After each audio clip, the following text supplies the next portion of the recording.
The Equitable Life Assurance Society presents This Is Your F.B.I.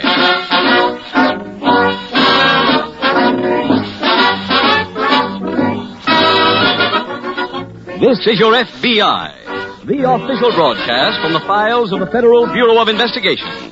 Presented as a public service by the Equitable Life Assurance Society of the United States and the Equitable Society's representative in your community.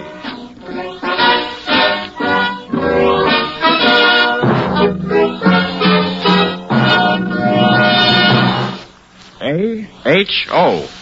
A-H-O. In a few minutes, two Equitable Society policyholders will tell you how AHO saved them from a mortgage foreclosure. A-H-O means Assured Home Ownership. It's the name of a home-saving plan offered by the Equitable Life Assurance Society. It combines a low-cost first mortgage with life insurance protection. So, listen carefully to the Equitable Society's middle commercial. You'll get full information on this ideal plan for homeowners offered by the Equitable Life Assurance Society of the United States.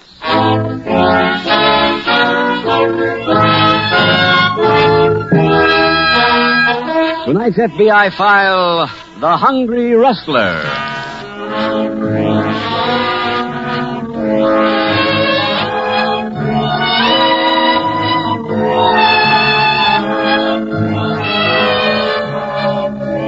One of the first axioms a child learns in school is that honesty is the best policy.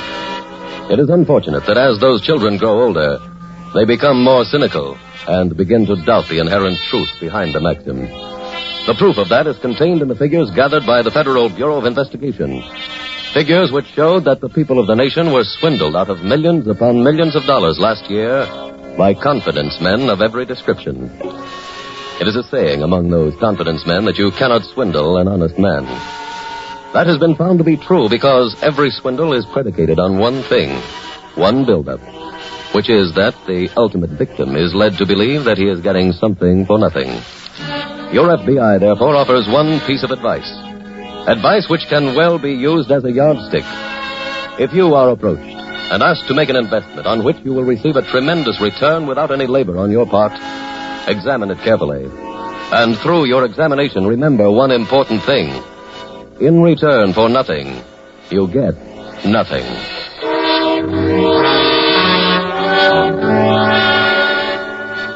Tonight's file opens in a shabby second-floor gymnasium located in a large eastern city. A man stands beside the ropes of a practice ring while a wrestler works hard trying to get into condition.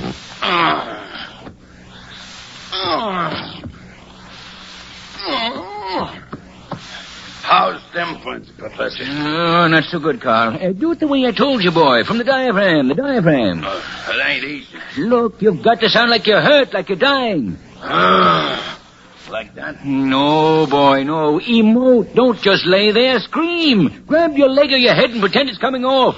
Well, I'll try. Hi, Professor. Oh, hello, Ralph. Good I find you up here. What goes with this? You mean, how do I happen to find myself in this temple of torture? Yeah. That large, ungainly boy there happens to be my property. Him? Yes. You are beholding the horrible huzzar. Well, he looks horrible, I'll give you that. How did you come up with him? That last tent show I was with ran into an embarrassing situation. Payday came and there was nothing in the damper. I was offered my choice, a dozen cracked Cupid dolls or him. You didn't have much choice. And made the wrong one. What a behemoth. He wakes up hungry, he's hungry all day, and he goes to bed hungry. Well, why don't he eat? Oh, dear boy, that's in spite of eating. Oh. Well, what's that he's doing now? Practicing. Wouldn't it be better if he practiced with somebody? Oh, he might get hurt. I have learned through bitter experience that the horrible huzzah is only a threat when holding a knife and fork. Why don't you just walk out and leave the bum? Ralph, look at that face. And tell me if you could walk out on him. Those eyes like a frightened St. Bernard. Look, forget him. But I've got an investment in him. How much you stuck? Everything I possess. Then maybe I'd come along at just the right time. Well, what do you mean? I come here because I got a proposition for you. Financial? Yeah. You remember Al Adams? Oh, vaguely. I'm working with him. At what? We got a touch. We got $9,000 apiece from it on our last job. Well. You, interested? Well, that depends on the proposition. Well, Al can give it to you better than me. Well, why don't you come along with me and see him? Right now? Yeah. Well, that was excellent, my boy. Excellent. Look, I have to make a business call. I'll be back presently. Keep practicing, boy. Try to make all your screams like that last one. Well, that would be kind of hard, Professor. Why? Well, that time I bit myself.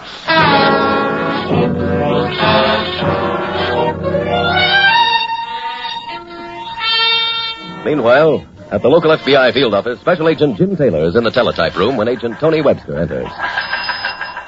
Hi, Jim. Oh, hello, Tony. You get my note? Yeah. What's up? A new swindling case? Oh? Come on, let's walk back to my desk. I'll give you the dope on it. All right. What kind of a swindle, Jim? Oil. Oh, where? Out west. Well, how come this office is in on it? Well, the Oklahoma City office apprehended a man who confessed to being part of the trio that put over this swindle. When he was questioned by our agents, he gave them the names of the other two men and said that they were headed this way. Who are they? Well, one of them is named Al Adams, and the other is a Ralph Hudson. Any descriptions? Yes, complete. And they've both got previous records. I assume you've already sent out an alarm on them. Just a few minutes ago. Well, what's the story on the swindle, Jim? Oh, I haven't got the details yet. I was waiting for another teletype on that. The Oklahoma City office said they'd send one on as soon as they finished the questioning. Oh. Look, instead of waiting around here for some word, Tony, let's go out and see if we can find them ourselves.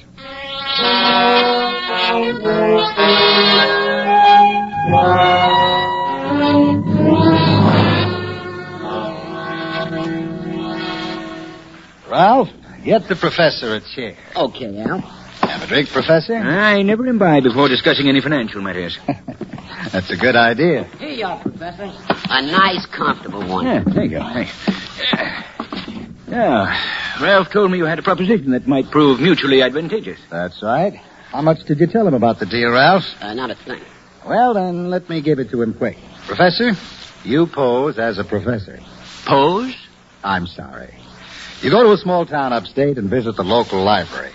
Logical place for me. You ask the librarian if she has any very old books about the beginnings of the town. Usually they've been stored down in the cellar with a lot of other junk. Yes? You go down there and plant a book I give you. What kind of a book? I'll give it to you before you leave. It'll be a book about the early history of the town. You leave the book in the library and then go out and buy a certain piece of property a little way out of town. Oh, I'm afraid you've overestimated my resources. Oh, I'll put up the money. Oh, splendid, splendid. Now, after you've bought the property, Ralph goes around and spreads the rumor that you found a book in the library that told you where there was oil. You see, Professor, the book says there's oil on your property. Oh, very clever. And just to make sure of the score, I come to town and say I'm from the Federal Bureau of Geology. But I've heard about the oil and I want to check. I check and I say it's there. Then you sell and we leave town. How's it sound to you, Professor? Yes, it's a wonderfully contrived idea. Would you like to join the act? Well, I'm not sure that I can at the present time. Why not? I can't travel. Why? You met the reason earlier. The horrible huzzah. What's that? A wrestler, my wrestler. Oh. And if left unattended, I'm quite certain he would starve today. Look, I'll advance you some dough, enough for him to eat on while you're gone. Where will he live? Professor, from what I've seen of that bum, you can board him in a kennel. Now, what do you say? Well, if he's properly fed and sheltered, I'll accept the deal.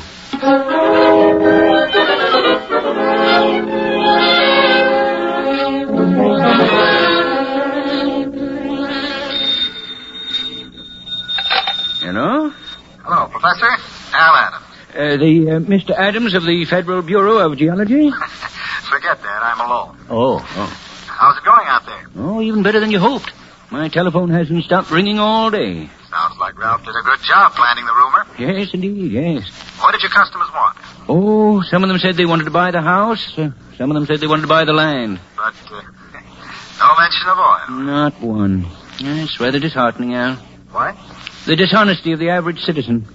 Just proves the old theory. Legitimate people can't be trusted.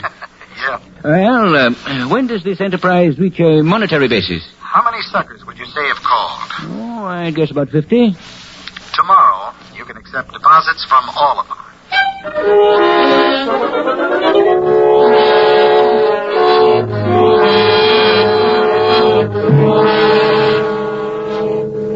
That's the whole story of the racket, Tony. They take deposits from everybody, and then they leave town. Pretty smooth. Yeah. Oh, the teletype gave some more details on the man they arrested. Which part did he play in the swindle? He was the phony professor. It appears that his Confederates double-crossed him.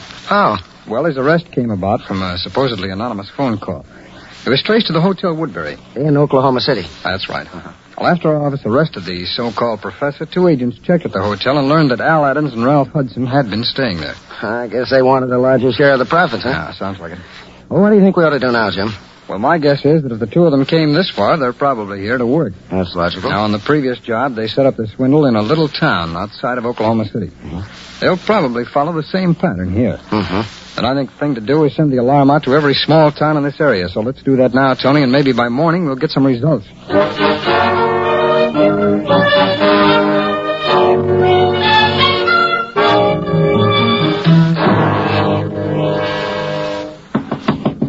Come in. Hello, Professor. Carl. That's right. What are you doing here? Well, think you're going to ask me to come in? All right, come ahead. How did you know where to find me? Well, I went to where you used to live. They didn't know where I went? Oh, yes, they did. How? Well, you sent a package there to yourself, remember? Yes? Well, you put this address on a package. Oh, good heavens. I double-crossed myself. Well, ain't you glad to see me? No. I'm glad to see you. Stop looking at me through those shaggy eyes. I missed you. Oh, that's very touching. Is that why you came here?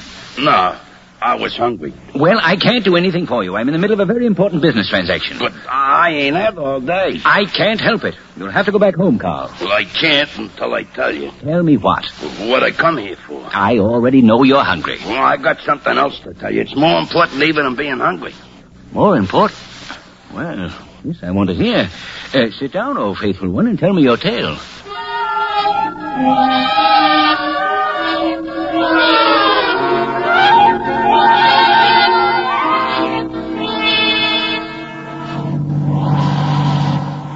Al, did you tell the professor we were coming out to see him? Yeah. How much has he collected so far? $11,000. That's a very happy number. Yeah. Yep, he worked out okay.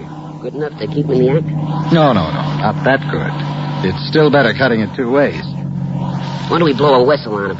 As soon as we collect the money. I don't like that part. Collecting? No, calling the cops. It makes you feel kind of crummy. Huh? Would you like to give him half of your cut? No. Then we turn him in. He ain't at the house up ahead there? Yeah. Better let me do all the talking. What for? Then we'll be sure to get that 11,000. Come on. I'm staying here. Oh, stop sulking. You can talk, too. Come on. We should have brought a bag. What for? To carry the money. Oh, that's the least of our problems. Hey, what is this? Huh? This door is locked. Maybe a sucker showed up. Maybe he's out showing the property. Wait a minute. What? There's a note stuck on the door. It's addressed to us. Well, what's it say? Wait till I open it, will you? Well? Dear Alan Ralph, I've been chewing a pencil seeking a suitable proverb. I've tested and discarded such tried and true proverbs as bread upon the waters, don't bite the hand that feeds you. Instead, have coined one of my own, namely, never undersell a horrible hussar. What's he talking about? I don't know. This faithful illiterate, weak from hunger, bird-dogged his way here to tell me a story he'd picked up about your previous partner who, due to your deceit, found himself languishing as a rather permanent guest of the law. I checked and found this tale to be true. Fearing that history might repeat itself, I hastened to dissolve our partnership. What? Inasmuch as I was the only partner present at the time of the dissolvement, the horrible hussar, voting as your proxy, deeded me the $11,000. Farewell.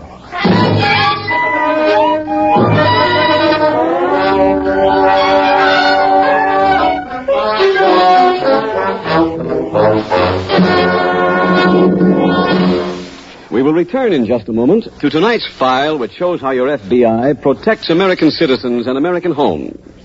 Now, a word about another type of home protection. A typical case from the files of the Equitable Life Assurance Society. Let's hear what Mr. and Mrs. Harry Freeman have to say about it in their own words. Last winter, my employer went out of business, and I started to pound the pavements looking for a new job. Things were a little slow then in my line, and it took me almost 3 months to get located. In the end, we didn't know where the money to meet our mortgage payments was coming from. I was worried sick. And then suddenly I remembered that my mortgage was different. It was an assured home ownership plan. And I'd forgotten all about my cash fund that had been building up for years. That cash fund was more than enough to meet the payments. That cash fund is one of many security features in the Equitable Society's assured home ownership plan, in which a low-cost first mortgage is integrated with life insurance protection. Thanks to this insurance element, a growing cash fund is created, which can be used, as Mr. Freeman just explained, whenever sickness or unemployment threaten home ownership. And don't forget, that cash fund can also be used to pay off the mortgage way ahead of schedule. Right.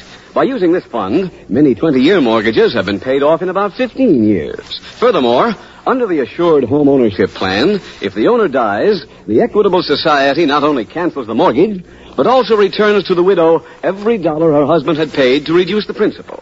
Finally, during its life, the mortgage draws interest at only 4%, and there's a liberal allowance to cover title search, lawyer's fees, and other closing costs.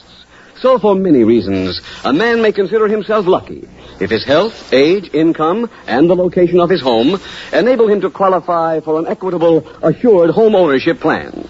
For full information, see your Equitable Society representative, or write care of this station to the Equitable Society. That's EQUITABLE. The Equitable Life Assurance Society of the United States.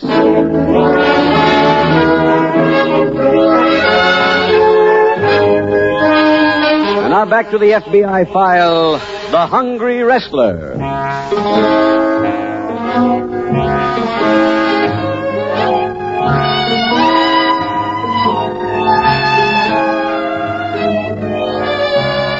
Tonight's case from the files of your FBI is illustrative of 3 important facts about crime with which you, the decent citizen, should be familiar. The first and most important is that crime is not confined to big cities. In the long list of places where the 1.5 million major crimes of the last 12 months took place, it is safe to say that no city, no town, no village, no crossroads hamlet is absent. The second important fact about crime for you to know is that, as you have seen, there is no particular criminal type. There would be no way of pointing to any one of the people in tonight's case and saying, here is a criminal. The only thing that makes any person a criminal is the fact that he commits a crime, and his appearance is not a contributing factor in that. No case from the FBI files better shows the third fact, that there is no such thing as loyalty among thieves. That axiom, which has come down to us through the years, has only one thing wrong with it. It simply isn't true. Remember those 3 things, and your FBI will feel well repaid for having helped to bring you this program tonight, because knowing them will help you fight in the war that must be won, the war against crime.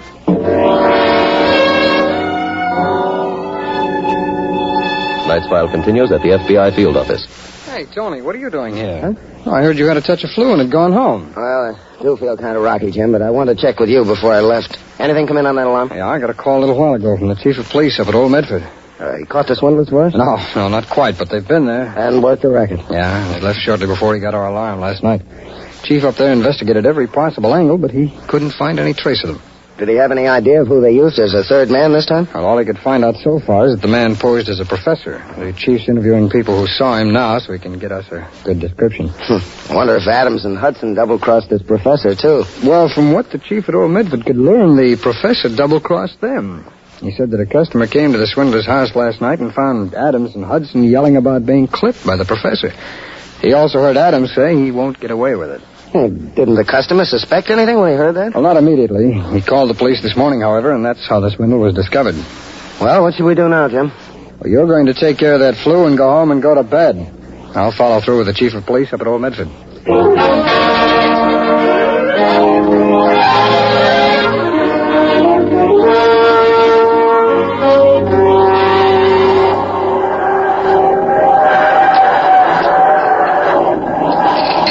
Another steak, Carl? No, I have enough steak. Then order anything else you like, boy.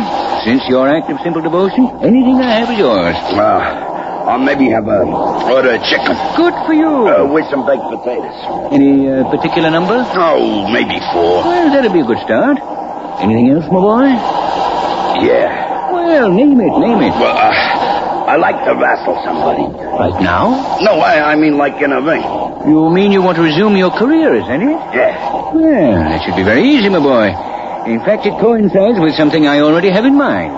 What are you talking about? I have been mulling over what to do with the $11,000. And I have decided to return to my first love, a carnival. Yeah, you're gonna buy one? A piece of one. And I can wrestle in it? Indeed you can, lad. We'll get a tent and you can take on all comers. You mean wrestle people from the audience? Exactly. And what's more, we'll give prizes. Oh. Yes, that's exactly what we'll do. We'll offer enticing gifts to any person that you are able to defeat.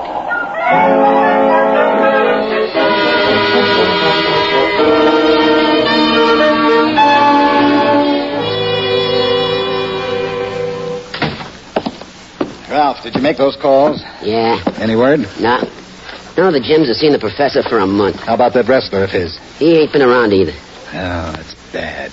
Al, I'm tired of hiding out from the cops for a job I didn't get a quarter out of. Look, it was your idea to get the professor into this, so you find him.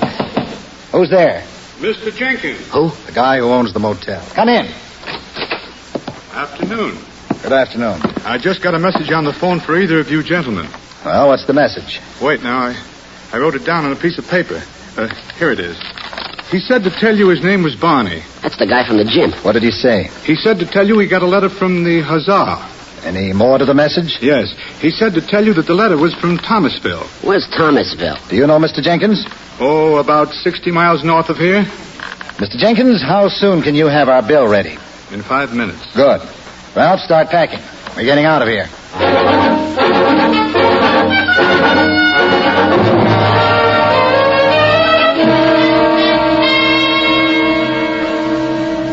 Well, welcome back to the office, Tony. Well, thanks, Jim. I checked with the doctor. He said you'd be in today. How do you feel? 1,000,000% better. Ah, good. I'm sorry I had to leave you all alone on that swindle case. You can still work on it. It's not closed yet. Oh, fine. Do you mind bringing me up to date on it, Jim? Well, no, not at all. The chief up at Old Medford got a good description of the professor for us. Did that help? Yeah, as soon as we got it, we went through the local police files and came up with the right man. Who was it? Well, his name is William Drexel, but that's as far as we've gone. That name is familiar, Jim. Yeah, he's been arrested quite a few times. No address on the local police report? Yes, but it turned out to be a furnished room, and Drexel had checked out, or at least a friend of his had checked out for him 10 days ago. Wait a minute, Jim. Was the furnished room on 28th Street? Yeah, that's right. I thought I remembered that name. I questioned that Drexel in a case I handled last year. Oh? He'd just come back from touring with a tent show. And he told me he'd been with them all his life, and his ambition was to buy one someday. Oh. And maybe he's taken this money and satisfied that ambition. Oh, yeah, but there must be a couple of hundred tent shows, Jim. Yeah, I know, but I just thought of something. Hand me that phone.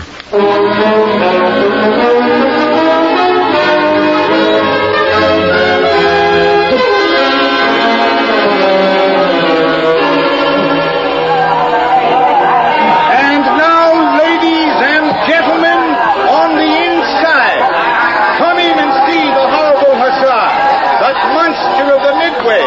He claws, he fights. Hey, Al, do you see what I see? Yeah. Come on over before the crowd closes in. Okay. He will meet anyone in the Hello, Professor. Oh, Surprised to see us? yes, I am. Though I'm always pleased to run into old friends. Something on your mind you'd like to discuss?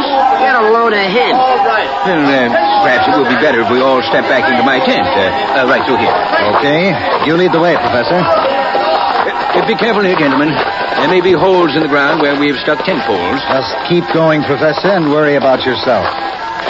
Yeah, here we are, gentlemen. Step into my canvas castle. After you, Professor. As you like. Now, Mr. Adams, exactly what was it you cared to discuss? Perhaps another business venture? No, not a new one. The one we just finished. Oh, I'm sorry, that's past. And it does no good to reminisce. The future is all that's important. Professor, you know what we came for. If you want complimentary tickets, I'm afraid they're all gone. We want that money. Oh, I'm sorry, Mr. Adams. It's been invested. Al, should I do what we said? Wait. Before you contemplate violence, I shall have to warn you that I looked into your scheme quite carefully and found that you violated a federal law when you posed as a government official. I could notify the authorities. I'll save you the trouble. Yes. Young man, I'll thank you to mind your own business. Oh, this is my business, Professor. I'm a special agent of the F.B.I. What? You're all under arrest.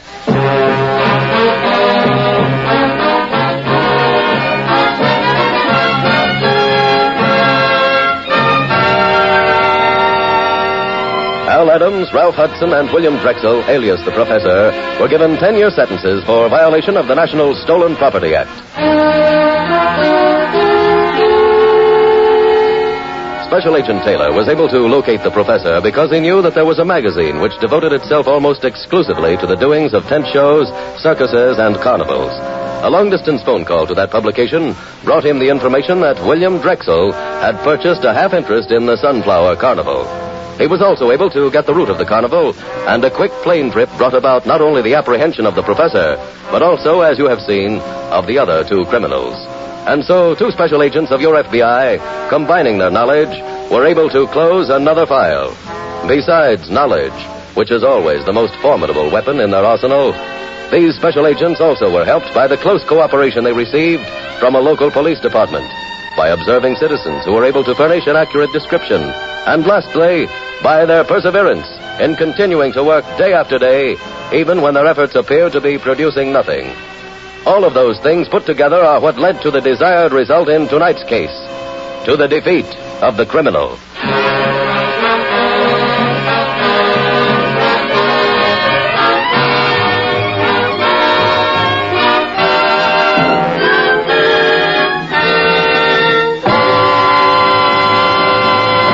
In just a moment, we will tell you about next week's exciting case from the files of your F.B.I. Now, one last word to homeowners about the kind of mortgage you get in the Equitable Society's Assured Home Ownership Plan. First, it's a mortgage that's practically foreclosure-proof. Right. If the owner dies, the mortgage is automatically canceled. During his life, the cash fund protects against emergencies such as illness and unemployment. Second, it's a mortgage that draws interest at only 4%. So, what are you waiting for? See your Equitable Society representative soon for full information about the Assured Home Ownership Plan, designed for you by the Equitable Life Assurance Society of the United States.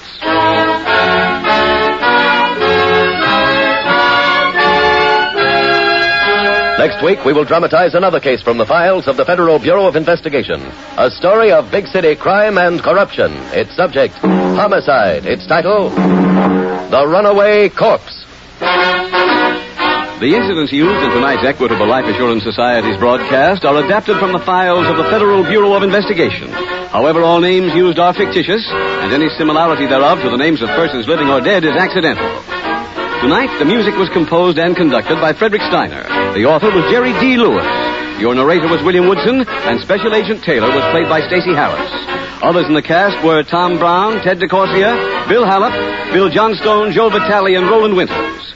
This Is Your FBI is a Jerry Devine production. This is Larry Keating speaking for the Equitable Life Assurance Society of the United States and the Equitable Society's representative in your community, and inviting you to tune in again next week at this same time when the Equitable Life Assurance Society will bring you another thrilling story from the files of the Federal Bureau of Investigation, The Runaway Corpse, on This Is Your FBI. This is ABC, the American Broadcasting Company.